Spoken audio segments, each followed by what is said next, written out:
Bonjour et bienvenue à tous et à toutes sur ce webinaire qui va vous expliquer les bons réflexes et conseils pour bien s'adapter et réussir dans ses études, mais aussi dans le monde professionnel des projets et comprendre l'intérêt d'un travail en équipe pour s'y épanouir. À cette occasion, nous accueillons Monsieur Jean-Pierre Père, ici présent, qui est un jeune Bonjour. retraité actif senior expert en project management, mais il est également ingénieur arts et métiers, double diplômé de l'ECAM et d'un master en administration d'entreprise réalisé à l'IAE de Grenoble, qui se fera un plaisir d'intervenir à ce sujet pour vous aider un maximum. Cette session fait partie du programme de la semaine des étudiants, donc qui se tient cette semaine du lundi au vendredi, donc jusqu'à demain après-midi. Donc n'hésitez pas à vous inscrire à tous les webinaires de votre choix ou à regarder les replays sur le site de Technique de l'ingénieur. Nous allons être ensemble pendant 1 heure, donc n'hésitez pas à poser vos questions dans le module de chat que vous voyez sur votre écran. Nous les reprendrons à la fin et notre intervenant se fera un plaisir d'y répondre. Les 15 dernières minutes d'ailleurs sont justement réservées et dédiées à cet échange. Mais tout d'abord, je vais laisser donc la parole à Monsieur Jean-Pierre Père. C'est à vous, je vous laisse également partager votre écran. Merci, bonjour à tous.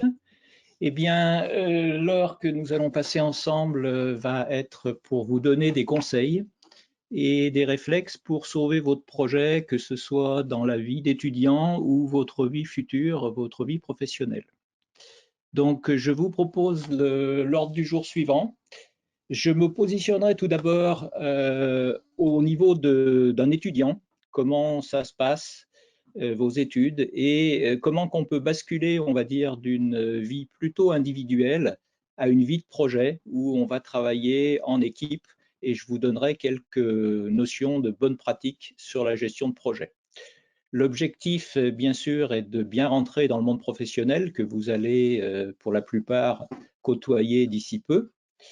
Je vous demanderai aussi d'être attentif pour comprendre un peu les enjeux de la gestion de projet. Vous allez évoluer dans des environnements qui sont complexes, des structures d'entreprise compliquées, quelquefois des multinationales, des structures matricielles, des structures multidimensionnelles, vous verrez un petit peu ça. Et il va falloir que dans ces équipes, où que vous soyez, on va dire, comme poste, vous trouviez votre place, sachant que chacun a un petit peu des spécificités, des soft skills, comme on dit, et qui lui permettent de se positionner à un endroit ou à un autre dans une équipe. Il va falloir, si vous êtes un peu leader et si vous êtes chef de projet, par exemple, motiver chacun pour que ça marche dans une direction commune. Vous n'aurez pas forcément, étant chef de projet, de lien hiérarchique avec votre équipe, donc c'est plutôt vos compétences, votre sens de la communication qui vous permettra d'animer ces équipes. Et vous verrez que le travail en équipe apporte beaucoup d'atouts, puisqu'on va multiplier un petit peu les compétences des uns et des autres. Alors, je vous donnerai aussi quelques causes d'échec. Là, je vous ai parlé de tout ce qui était positif, mais il y a aussi pas mal de projets qui sont en échec et je vous donnerai quelques analyses pour voir pourquoi et essayer d'y remédier. Ensuite, on travaillera un petit peu sur les personnalités. Chacun, ce que je disais, a une personnalité, des soft skills. Et l'animateur, que sera le chef de projet, le chef d'orchestre un petit peu, devra tenir compte des différentes personnalités pour bien manager son équipe.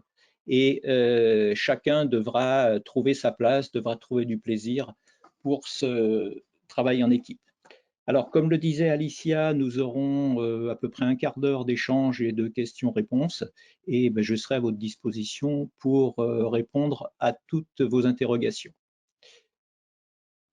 Alors, je m'appelle Jean-Pierre Père, j'ai un lien LinkedIn si besoin et j'ai à peu près 35 ans d'expérience en entreprise, plutôt dans des grosses structures, entreprises industrielles nationales ou multinationales. Je vais citer General Electric, qui est une société américaine, qui était la dernière entreprise dans laquelle j'ai pu gérer des projets internationaux, Alstom, Areva, Et puis, j'ai eu la chance aussi de fonder une start-up d'une quinzaine de personnes et qui m'a permis de connaître aussi comment démarrer une entreprise, comment trouver des sponsors, des actionnaires, avoir la notion de marché, avoir la notion de client.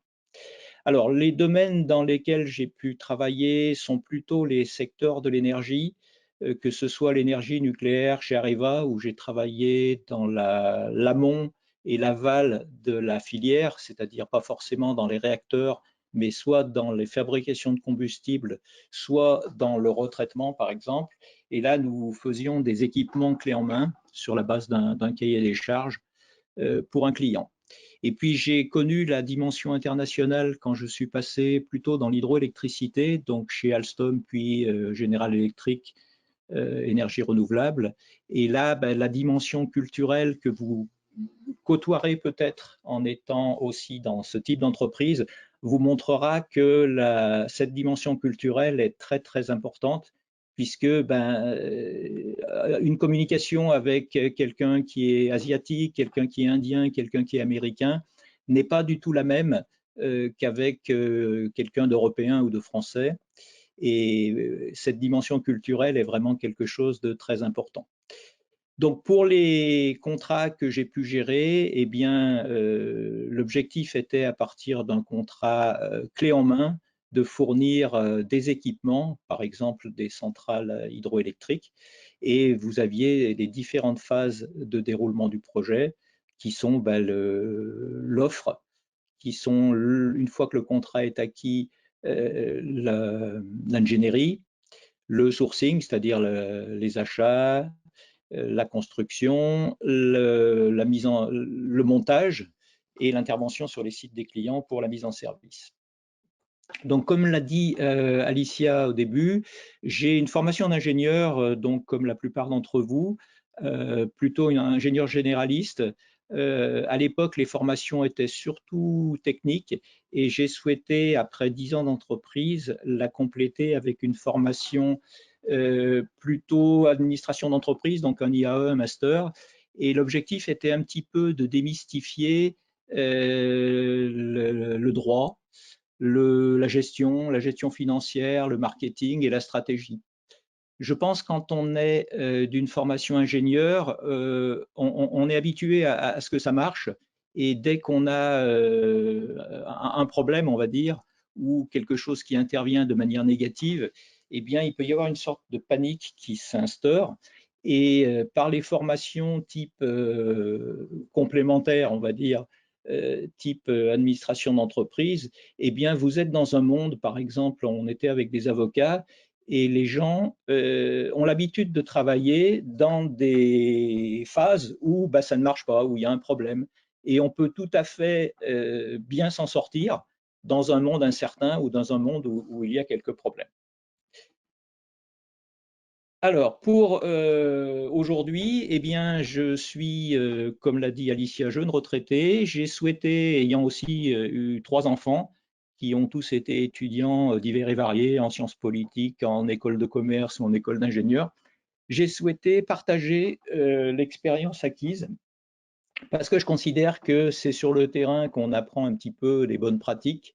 Et du coup, dès mon arrivée en retraite, je me suis dit peut-être que c'est intéressant d'aborder certains sujets avec des étudiants, parce que par rapport aux universitaires et aux professeurs qu'ils ont, je pense qu'on est capable d'apporter un enseignement basé sur du vécu, basé sur des exemples, et c'est pour ça que j'interviens donc dans diverses universités ou écoles d'ingénieurs. Alors j'ai aussi la chance de travailler pour les techniques de l'ingénieur, où j'ai écrit depuis 3 ans une cinquantaine d'articles sur les bonnes pratiques de la gestion de projet, et je suis donc référent en project management pour les éditions des techniques de l'ingénieur. Donc si vous avez aussi le lien du site, vous pourrez retrouver certains articles de bonnes pratiques sur le management des coûts, le management des risques, la culture projet, les process et choses comme ça.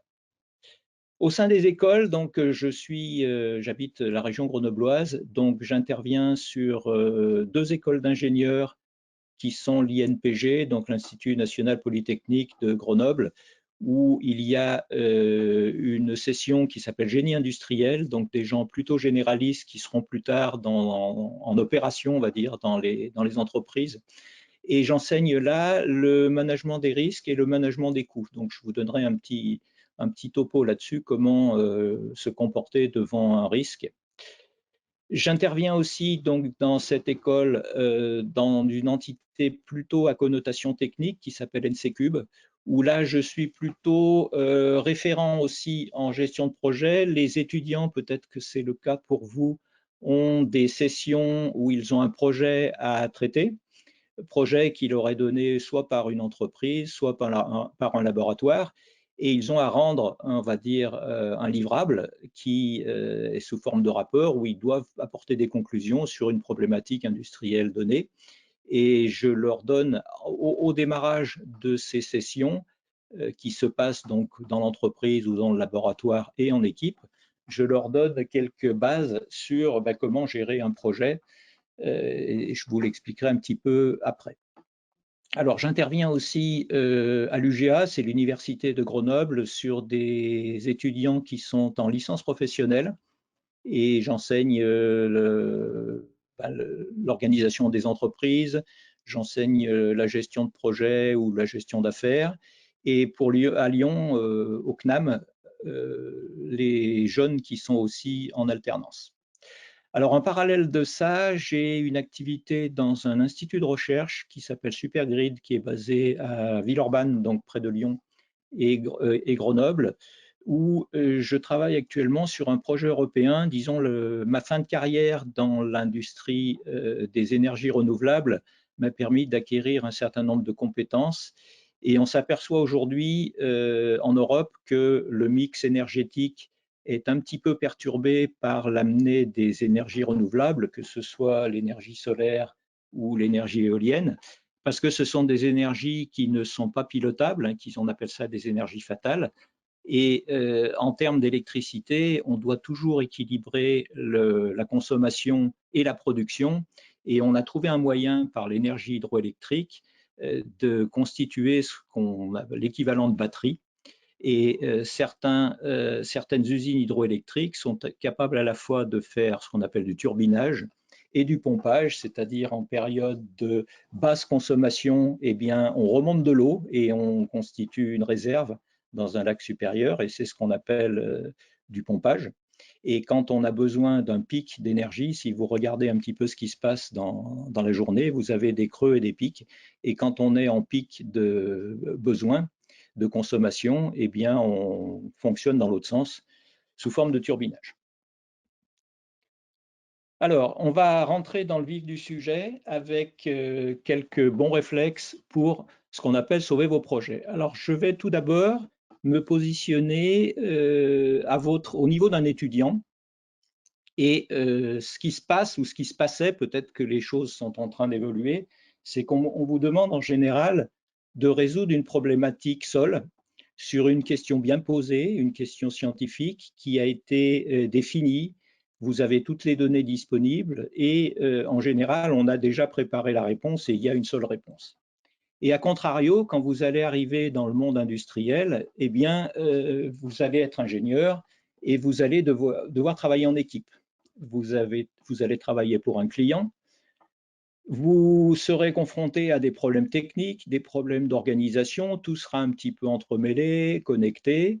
Les sujets ne seront pas forcément très bien définis. Vous démarrerez un projet sans que tout soit très clair. Vous aurez à chercher des données. Il y aura des données manquantes et des données disponibles. Et en termes de solutions, eh bien, vous aurez une multitude de solutions possibles et non pas une seule solution et quelquefois, malheureusement, pas de solution. Alors, je prends l'exemple d'un contexte personnel que vous pouvez vivre, qui est par exemple partir en vacances en famille. C'est ce qu'on va appeler le projet. Et toutes les étapes successives, je vais vous les décrire et vous montrer à quoi elles se réfèrent quand on parle de gestion de projet. Alors, le premier thème, c'est on veut partir en famille, on veut aller où, quelle est la destination? C'est ce qu'on appelle en gestion de projet le scope. Ensuite, vous allez devoir définir des objectifs, négocier qui veut aller où, c'est ce qu'on va appeler les objectifs du projet. Quand partir, là, vous allez introduire la notion temps et la notion de planning. Est-ce qu'il y a des étapes préalables? Comment qu'on va structurer un petit peu nos vacances? On commence par quoi? Eh bien, c'est ce qu'on appelle les tâches. En gestion de projet, on a même un organigramme des tâches. Ensuite, on va définir qui s'occupe de quoi, qui doit être informé. Eh bien, c'est la définition des rôles et responsabilités de chacun. On parle d'une matrice qui s'appelle RACI, où on donne un petit peu qui fait quoi en termes de rôle et de responsabilité. Et qui doit être informé, eh bien, il y a la notion de communication qui est toujours active dans le projet, puisque vous devrez informer vos clients, vos partenaires et votre direction sur ce projet.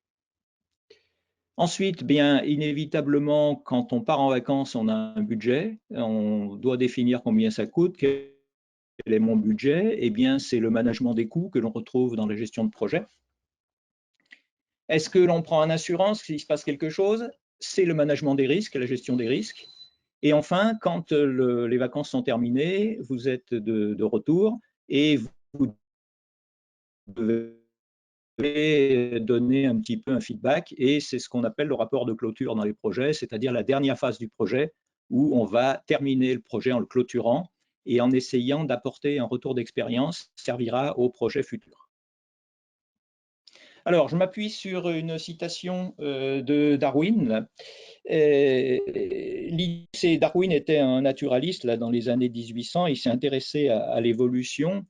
Et ce que l'on dit souvent et qui est applicable totalement à la gestion de projet, c'est que ce n'est pas le plus fort, on va dire, qui va s'en sortir, ce n'est pas non plus le plus intelligent, mais c'est celui qui est capable de s'adapter et qui est le plus réactif face au changement. On a, voilà, dans l'histoire de l'humanité, c'est quand on travaille à plusieurs, quand on collabore, et qu'on est aussi capable d'improviser, c'est-à-dire de gérer l'imprévu, que l'on est le plus efficace et que l'on est dans la voie de la réussite. Alors, on a vu tout à l'heure que c'est assez différent les objectifs que l'on a en étant étudiant par rapport à ceux que vous aurez dans votre carrière professionnelle, mais vous pouvez déjà, au sein de votre vie étudiante, commencer à vous projeter dans cette carrière future et passer de l'éducation ou de la performance individuelle à un travail collectif. Donc, il faut apprendre à travailler en équipe. Pour ça, il faut être capable d'identifier les personnalités. Chacun a sa personnalité. Et suivant sa personnalité, chacun sera plus enclin à assurer plutôt une mission qu'une autre. Et bien sûr, il faut être capable d'agir dans un domaine où on est le meilleur. Les objectifs doivent être définis au niveau du groupe, ils doivent être bien clairs, ils doivent être réalisables, ni trop ambitieux, ni pas assez ambitieux.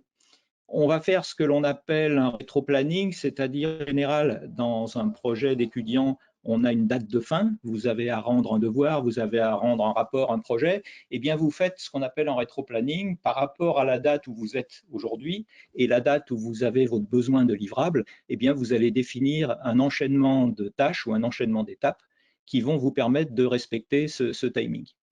Et vous allez travailler avec des valeurs. Je vous ai mis par exemple les valeurs de l'entreprise Supergrid actuellement qui ont été un petit peu issues d'échanges entre les salariés.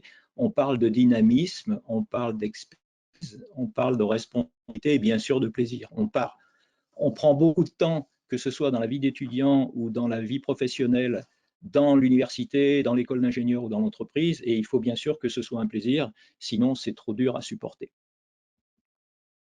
Alors, la gestion de projet, ce n'est pas quelque chose d'inné, c'est quelque chose qui peut être difficile et je vais vous expliquer pourquoi. Ça demande de l'organisation et de la rigueur. Il y a un certain nombre de bonnes pratiques, de règles à mettre en œuvre. Mais il ne faut pas perdre le bon sens. Bien généralement, eh bien, c'est en prenant du recul et un peu de bon sens qu'on va arriver à traiter les choses.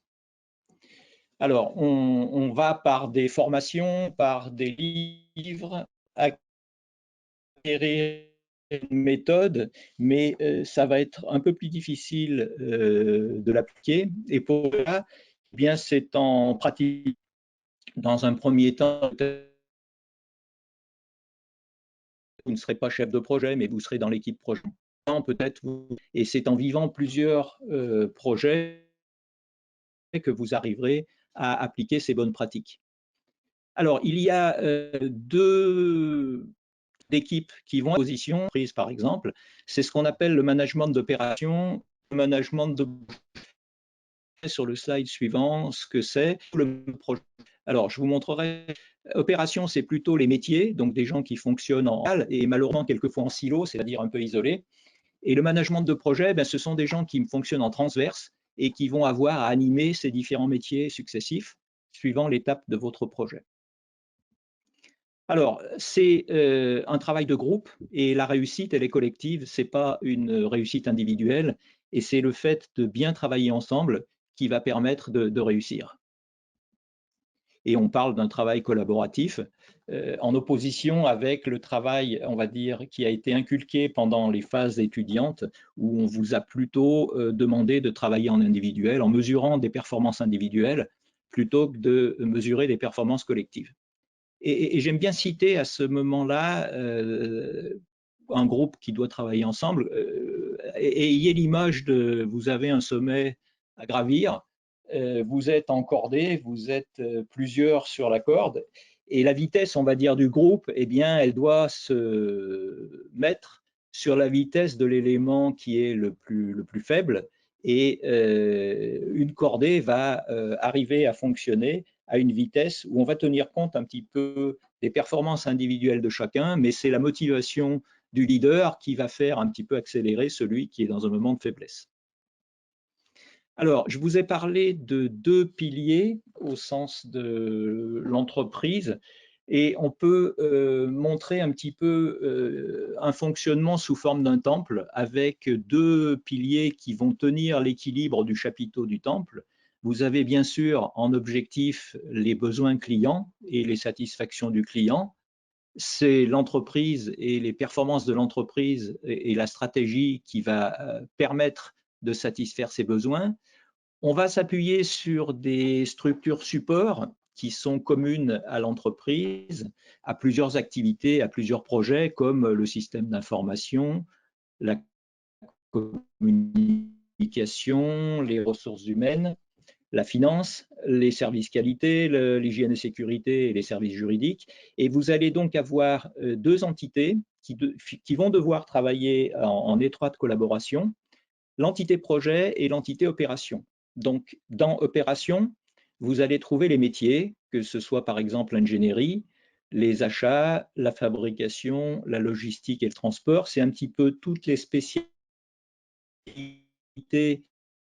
qui vont vous permettre de construire votre produit ou votre projet. Et à contrario, ces métiers ou ces services qui fonctionnent plutôt de manière verticale ou en silo, comme on dit, vont être animés en transverse par les responsables de projet. À la tête, donc, on aura le PMO, le Project Management Office, où vous aurez un petit peu un pool de chefs de projet et d'équipes projet. Et ces chefs de projet vont animer des équipes planning, des équipes de gestion des coûts et des gens qui vont gérer les contrats. Alors, je reprends ici une phrase de Nelson Mandela. On ne perd jamais, on gagne ou on apprend. C'est-à-dire l'échec, eh bien, il faut l'accepter. L'incertitude, c'est de la prise de risque. Il faut toujours profiter des retours d'expérience. Et face à un échec qui va arriver inévitablement, vous le verrez même dans sans doute dans votre vie d'étudiant, il faut être capable de rebondir. Il faut se poser des questions. Pourquoi ça s'est passé comme ça? Et évoluer, impliquer les acteurs pour partager la responsabilité. Donc, n'ayons pas peur de l'échec. C'est quelque chose qui est courant et c'est quelque chose qu'il faut savoir gérer. Alors, on est dans un environnement complexe quand on est dans un projet et c'est ce qu'on appelle autour de vous les parties prenantes. Alors, en premier lieu, vous aurez bien sûr votre client. Le chef de projet aura eu délégation de pouvoir, on va dire, par ce qu'on appelle un mandant, c'est-à-dire celui qui a lui donné le pouvoir, par exemple, le responsable PMO, du Project Management Office. Vous serez aussi en relation avec la direction générale parce que le client, quand les choses se passent plus ou moins bien, eh bien, il peut court-circuiter la communication normale avec le chef de projet en allant se plaindre ou faire des réquisitoires à la direction. Donc, vous allez être en relation non seulement avec le client, mais avec la direction. Vous pourrez travailler avec des partenaires externes. Donc, ça peut être un consortium si l'entreprise n'a pas toutes les compétences. Ce peut être des spécialités particulières, des fournisseurs, des partenaires.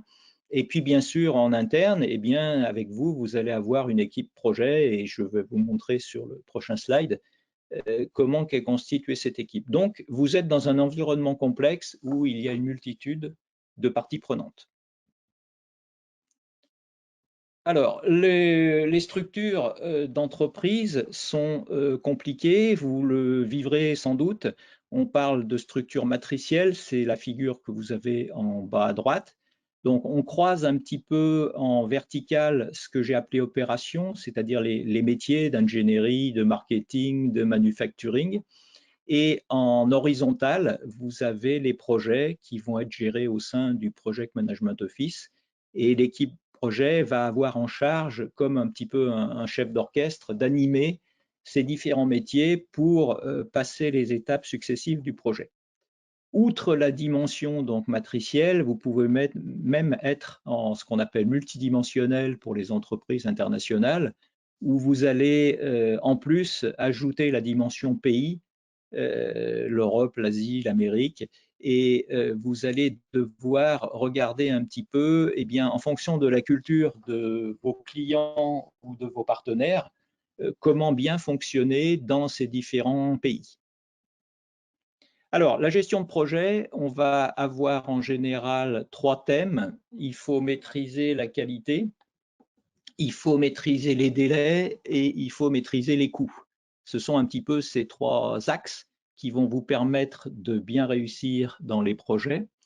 Et l'environnement va vous apporter des risques et des opportunités. Donc les risques, ce sont un petit peu des bombes qui sont des bombes à retardement qui peuvent intervenir et être activées tout au long du projet. Et pour ça, vous avez 2 modes de fonctionnement, soit ce qu'on appelle le mode pompier, c'est-à-dire vous attendez que ça se passe et au moment où le risque arrive, ben, c'est un petit peu la panique, il faut vraiment éteindre le feu, il faut solliciter l'équipe plus qu'à la normale pour gérer cette situation de crise. Où vous avez l'autre méthode qui est ben, j'apprends à manager le risque, c'est-à-dire je fais une étude au démarrage de mon projet où je vais essayer d'identifier les différents risques qui peuvent arriver sur le projet. Je vais essayer soit de les supprimer, soit de les transférer, soit de les accepter ou d'en réduire leurs effets. Et pour ça, je vais établir un process, on va dire, qui va commencer par l'identification du risque, qui va un petit peu les prioriser pour essayer de traiter ceux qui ont le plus de chances d'arriver. On va effectuer des analyses, donc on parle d'analyse qualitative ou d'analyse quantitative. On va faire une réponse au risque et puis contrôler et mettre en place des plans, on appelle en anglais mitigation plan, c'est-à-dire des plans d'action qui vont permettre, en injectant un peu de ressources ou d'argent, de diminuer l'effet financier du risque sur la marge de votre entreprise et de votre projet, pardon, et qui vont vous permettre de gérer ça. Donc, en principe, un risque, on regarde son occurrence, c'est-à-dire sa probabilité d'arriver ou pas, son impact, et la multiplication de ces 2 paramètres va vous donner ce qu'on appelle une criticité. Et bien sûr, plus la criticité sera haute, plus le risque sera prioritaire. Alors, il ne faut pas oublier, c'est un petit peu la tendance des ingénieurs, c'est voir ce qui se passe mal, mais il y a des choses qui peuvent bien se passer, et c'est ce qu'on appelle les opportunités. C'est-à-dire, au cours du projet, eh bien, on peut avoir la possibilité de gérer des opportunités. Une opportunité, c'est quoi? Eh bien, c'est quelque chose qui va vous permettre de modifier le périmètre de votre projet, d'obtenir de votre client un complément, c'est-à-dire on appelle ça un avenant, et qui va vous permettre d'améliorer la marge financière de votre projet ou tout du moins de la restaurer pour équilibrer les coûts que vous aurez passés à traiter des risques.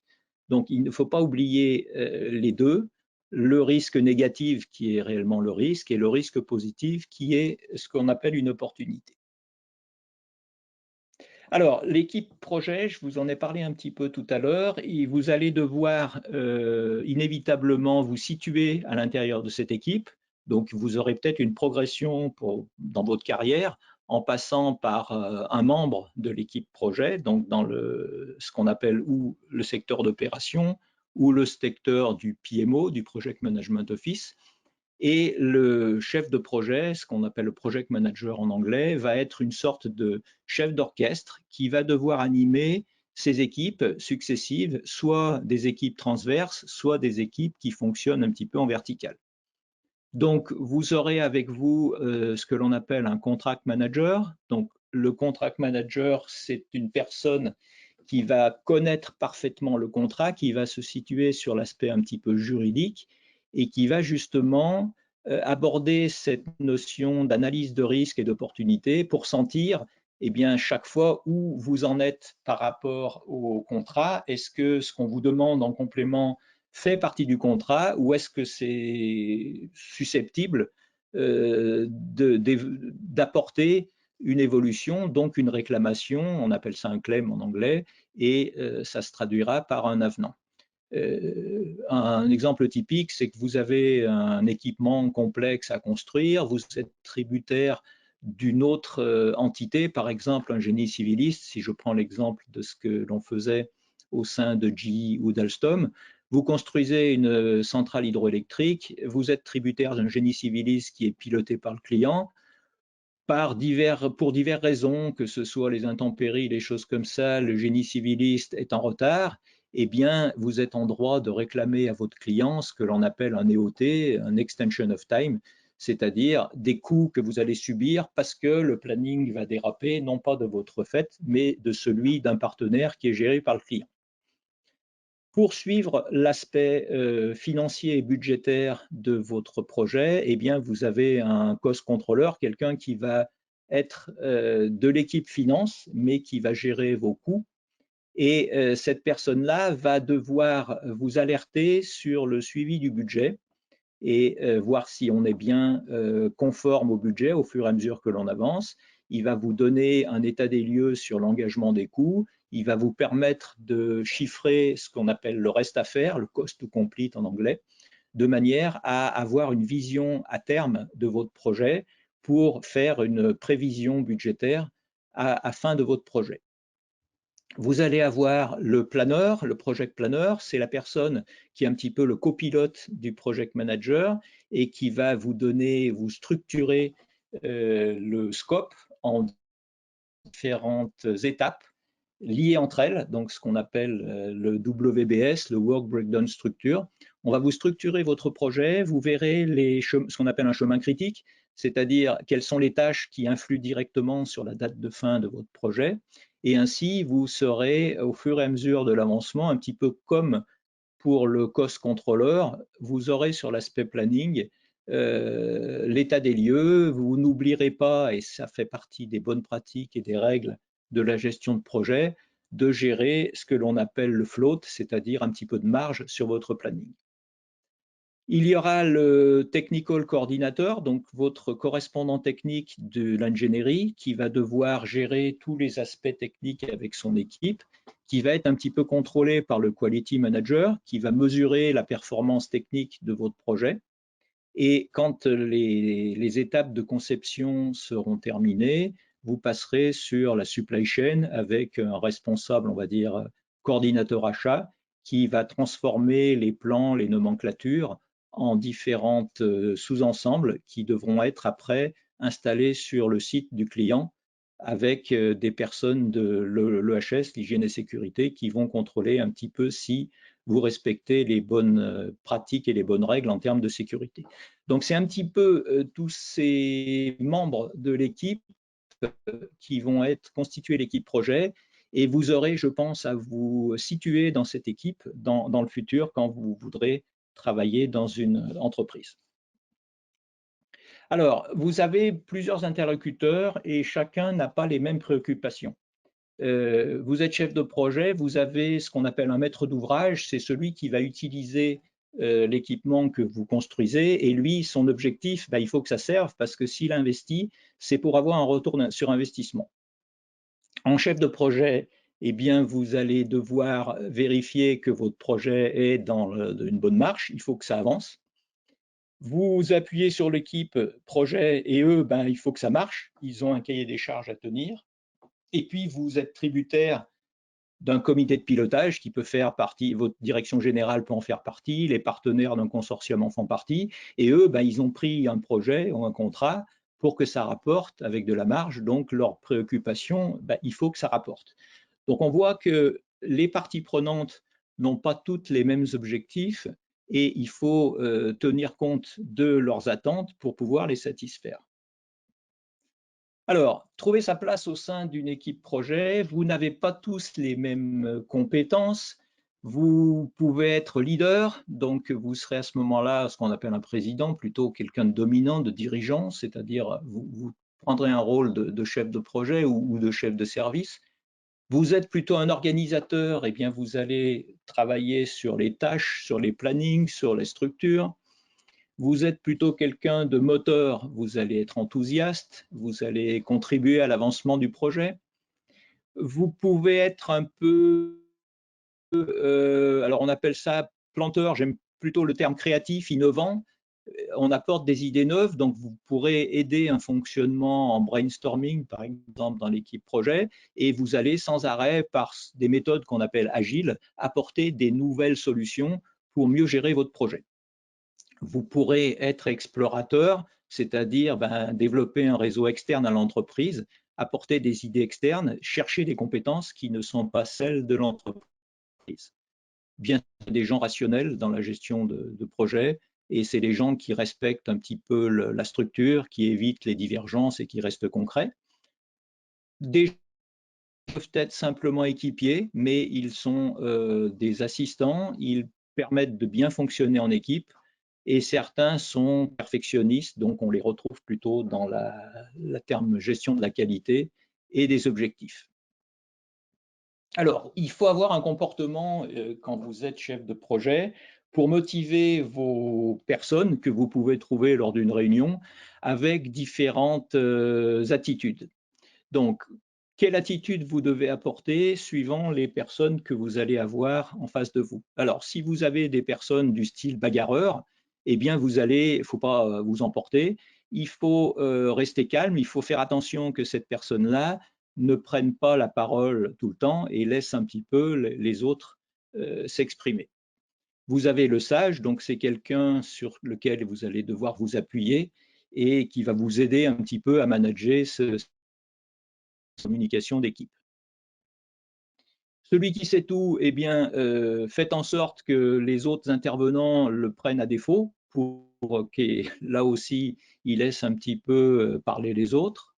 Le bavard, eh bien, on va essayer d'instaurer une notion d'équité dans le temps de parole et l'interrompre de manière soft pour pouvoir laisser parler les autres. Il va falloir poser des questions aux timides, le faire exprimer, parce qu'en général, il a plein de choses intéressantes à dire, mais il n'ose pas. Celui qui est toujours contre, eh bien, on va utiliser ses compétences et son extérieur pour le mettre dans l'équipe, l'intégrer à l'équipe et qu'il soit plutôt positif et qu'il aille dans le même sens que celle de l'équipe. Ce que l'on appelle le roupilleur, c'est celui qui est opposé à tout, ne s'intéresse à rien. On peut trouver peut-être des activités pour lesquelles il est intéressé et c'est à ce moment-là qu'il pourra commencer à travailler avec l'équipe. Celui qui sait tout, eh bien, on peut ne pas le critiquer, mais le faire adhérer. Et enfin, le rusé, eh bien, on va plutôt lui poser des questions pour le mettre mal à l'aise aussi et qu'il puisse travailler avec l'équipe. Donc, dans tous les cas, vous allez trouver des gens avec des profils différents et en fonction de leur profil, eh bien, il faudra avoir des réactions et adopter un style différent pour les faire adhérer, l'objectif étant toujours d'apporter une communication fluide au sein du projet pour que tout le monde marche dans le même sens et dans la bonne direction. Alors, j'aime bien le petite image là qui est présentée sur la droite. On n'a pas tous dans le temps des performances identiques. On peut avoir des moments de faiblesse.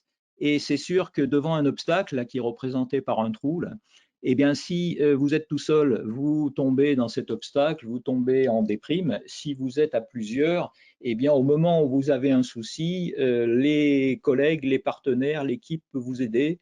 Et ce que l'on dit, voilà, si vous êtes unis, personne ne tombe. Donc, une personne seule a ses limites et il faut admettre qu'on ne sera pas capable d'acquérir toutes les compétences et toutes les connaissances pour réaliser les tâches. Et c'est bien ce que doit avoir en tête un chef de projet. Il ne peut pas avoir toutes les compétences et toutes les connaissances des membres de son équipe et il doit s'appuyer sur cette équipe et sur ses compétences pour gérer. Chacun a ses forces et ses faiblesses et chacun est capable à un moment donné de prendre le relais pour réaliser certaines tâches. Et ce que l'on dit en général, c'est que le fait de travailler en équipe, on ne va pas avoir des tâches qui s'additionnent, mais des forces qui se multiplient dans l'équipe. Les personnalités, on l'a vu, peuvent être différentes, donc il va falloir utiliser les personnalités de chacun, leur attribuer un rôle qui va correspondre à ces personnalités. L'objectif étant, par du brainstorming, d'innover, de créer, de trouver des solutions grâce au groupe et à l'intelligence collective. Et il va falloir partager ses compétences et ses connaissances dans l'équipe projet et c'est la complémentarité et la richesse des profils d'une équipe qui va faire la richesse de vos projets. Alors, il peut y avoir plein de causes d'échecs des projets. Je vous ai mis là différentes situations où on a trouvé des projets en échec.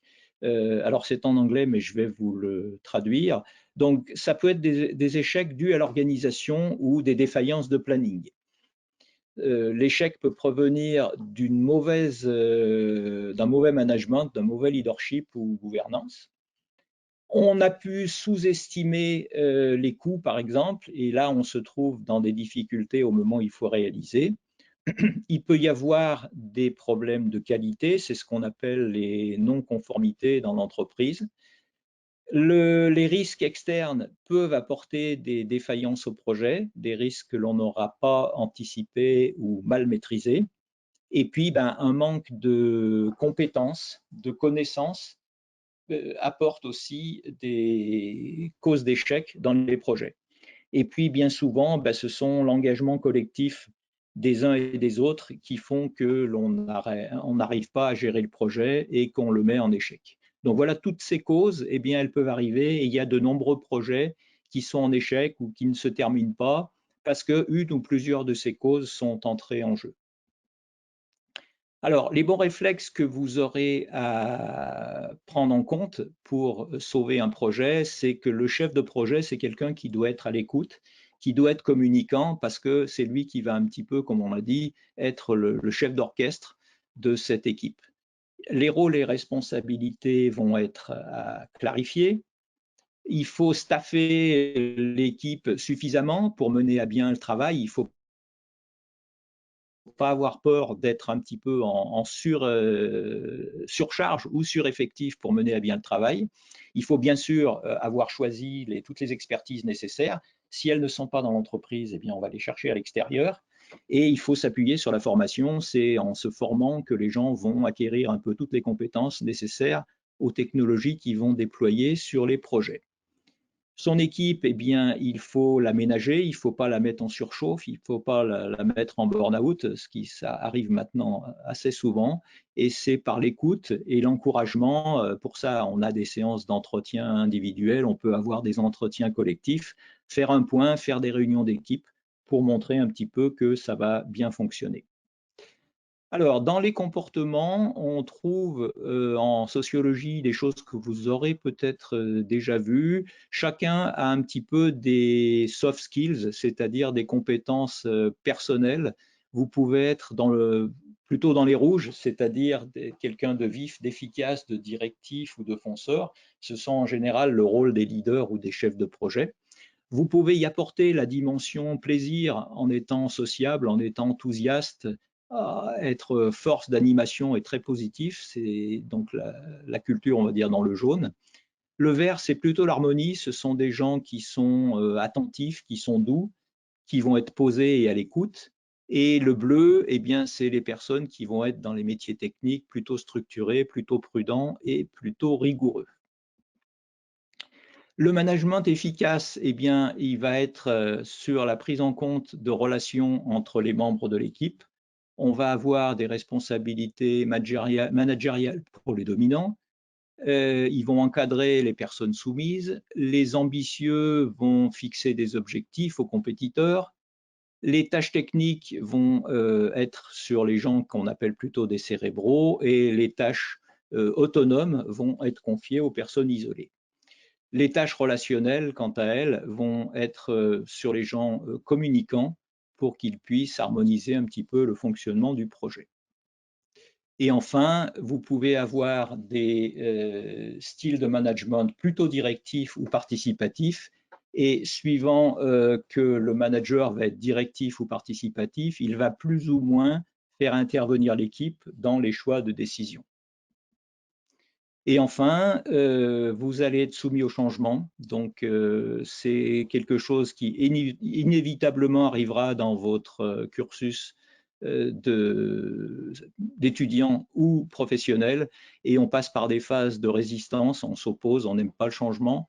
Finalement, on va négocier, on peut avoir une phase vraiment de dépression avant de rebondir, d'accepter et de s'engager sur la nouvelle solution proposée.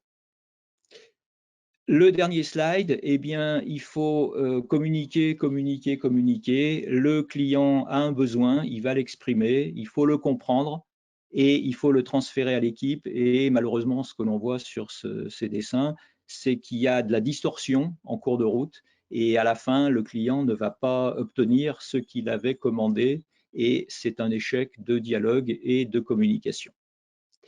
Voilà, j'en ai terminé. Je laisse Alicia piloter le quart d'heure qui nous reste pour les questions et je suis à votre disposition. Oui, merci beaucoup Jean-Pierre pour votre présentation et votre connaissance approfondie du sujet. C'était vraiment très très intéressant et très complet. Mais maintenant, nous allons passer aux questions-réponses. On va répondre aux questions des participants qui ont été posées. Donc, n'hésitez pas encore une fois, hein, si vous avez des questions à poser, à les poser dans le chat. Je vais les récupérer et ensuite, je les poserai à notre intervenant. Alors, tout d'abord, nous avons eu une question. Alors, pour vous mettre un petit peu la situation, un projet de groupe, en théorie, ça engage tout le groupe, mais dans les faits, on le sait, les choses peuvent se passer autrement quand certaines personnes ne respectent pas forcément leur engagement. Et à ce moment-là, comment gérer cette situation un peu délicate sans compromettre vraiment la bonne marche du projet? OK. Alors, effectivement, ça arrive assez souvent. On constitue une équipe et puis il y a des moteurs et puis il y a des gens qui se laissent un petit peu mener, aller et faire le travail aux autres. Donc à ce moment-là, il ne faut pas hésiter, je pense, par l'intermédiaire du collectif, c'est-à-dire faire une réunion d'équipe et ne pas avoir peur en faisant intervenir toute l'équipe qui a constaté un petit peu une défaillance d'un ou des membres pour montrer à cette personne eh bien, qu'elle fait partie du projet, qu'elle a des engagements.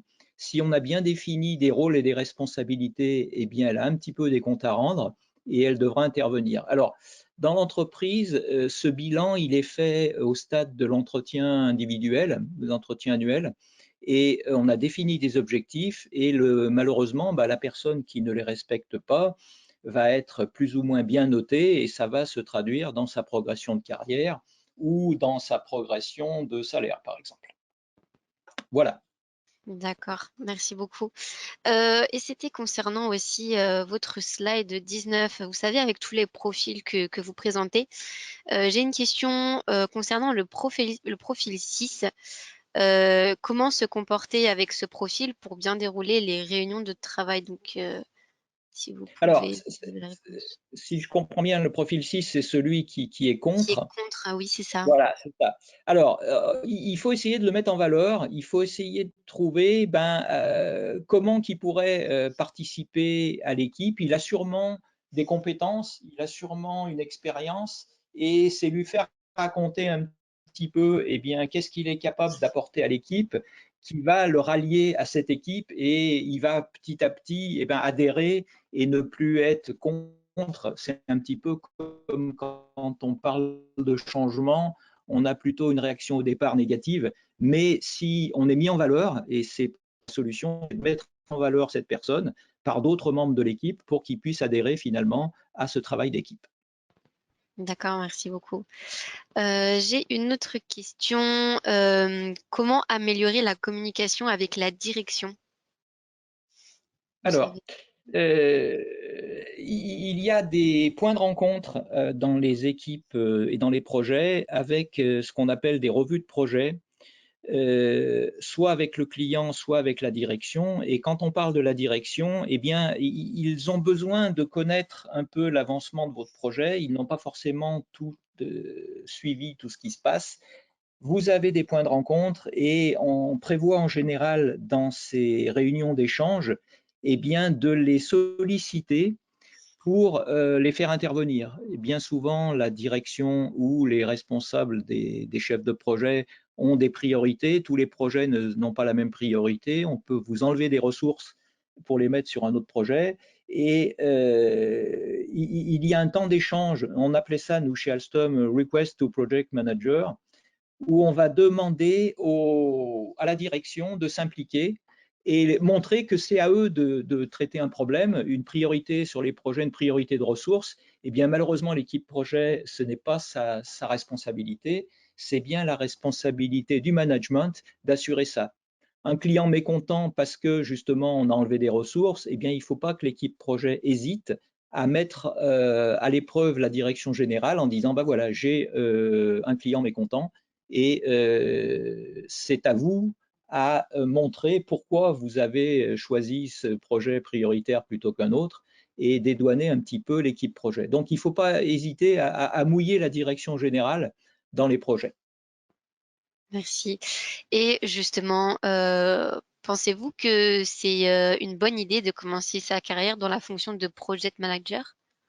Alors, j'ai des expériences aussi vécues là-dessus au sein d'Alstom, par exemple, où le chef du Project Management Office avait embauché un jeune qui sortait du diplôme et malheureusement pour ce jeune, ça a été très difficile et presque un échec. Je pense que la difficulté pour être un bon chef de projet, c'est qu'il faut être reconnu quand même par ses tiers et vous avez des gens qui sont on va dire, assez féroces, surtout dans les métiers techniques, et qui vont essayer de vous challenger. Et si vous n'avez pas acquis, soit par la formation, soit même par la pratique, certains domaines, certaines tâches, eh bien, vous ne serez pas reconnu. Et moi, je conseille, c'est en tout cas ce que j'ai essayé de pratiquer moi-même, quand vous allez dans des métiers techniques, technologiques, on va dire, ou des produits ou des services technologiques, eh bien, il faut que vous fassiez vos armes, avoir des bonnes fondations et passer un petit temps, par exemple, dans les bureaux d'études. Il faut que vous sachiez de quoi on parle et même si vous n'avez pas toutes les compétences des gens qui vont constituer l'équipe, vous devrez être en mesure eh bien, de savoir s'ils sont dans la bonne direction et s'ils ne sont pas en train de vous embarquer, comme on dit. Donc voilà, je ne suis pas forcément favorable, en tout cas dans les gros projets technologiques, de prendre tout de suite la dimension chef de projet. Il faut faire ses armes avant. Mmh. Ouais, vous avez raison, un peu d'expérience, c'est peut-être mieux avant de se lancer dans cette fonction. Je pense qu'on arrive à notre fin. Si vous avez des questions, hein, surtout, n'hésitez pas. J'ai une autre question, donc parmi, les qualités requises pour être un bon chef de projet, quelle est, selon vous, celle qui vous semble le primordial? Alors, quand on va parler de projet, on va être devant plein de choses qui peuvent arriver, des choses imprévues, de l'incertitude. Donc, je pense que la plus grosse qualité pour moi du chef de projet, c'est de ne pas avoir peur et d'avoir un cerveau, on va dire, comme on dit, une tête bien faite et non pas une tête bien pleine, pour être capable de réagir devant une problématique, devant une incertitude. Donc, c'est peut-être cette qualité, euh, être capable de gérer l'incertitude et rebondir avec son équipe, qui est pour moi la première qualité d'un chef de projet. Ne pas avoir peur. Hmm. Et justement, comment fait-on quand on est confronté, par exemple, dans un projet, à une mauvaise gestion de temps? Alors, la première chose à faire, c'est déjà au moment où on fait une offre, c'est de faire un planning avec ce qu'on appelle du float, c'est-à-dire de la marge. Il faut toujours prévoir un peu plus parce qu'il y a toujours des impondérables qui arrivent. Et on avait une règle, par exemple, chez Alstom, c'est que on traitait des projets sur plusieurs années, de 3 4 ans, par exemple, pour des usines hydroélectriques, et on prenait comme règle, eh ben, 1 mois de marge par année de projet.